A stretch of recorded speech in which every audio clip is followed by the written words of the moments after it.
If there's one 1970s band that has managed to kick off its platform boots and transcend the era in which it was born, that band is ABBA. The Swedish supergroup has sold some 400 million records worldwide. A movie and a stage play of Mamma Mia have kept the ABBA flame alive for a new generation. Now there's a whole new exhibit on their lives and their music, a theme park almost. It's called ABBA World, but it's not in Stockholm, it's in London. NPR's Rob Gifford went to take a look.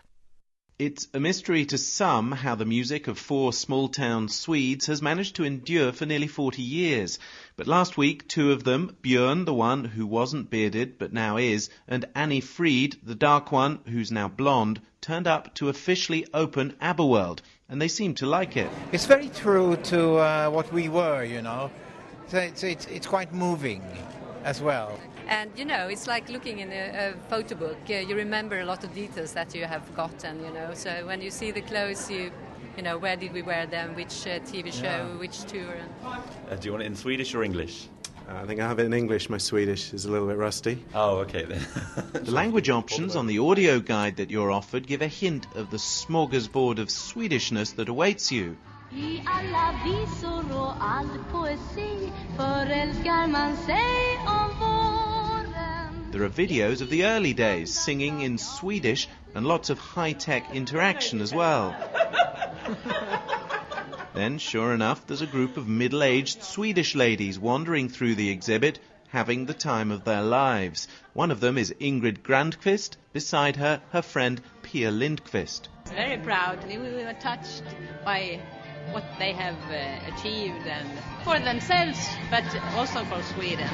But do you kind of dance around the kitchen occasionally when you put on an ABBA song? No. No? Not really, no. They don't seem to know either why, since many years, Fernando hadn't held a rifle in his hand. Other questions emerge too as you wander through the exhibit, navigating between the gay anthems and the long-forgotten B-sides. Like, why did the song Bang a Boomerang never become a hit? I'm just having a picture taken with them. Oh, I'm trying to fit myself in. I'll go this way. The Beachy family is visiting from Essex. 11-year-old Hannah loves ABBA, and so does her 40-something father, Paul. They're great.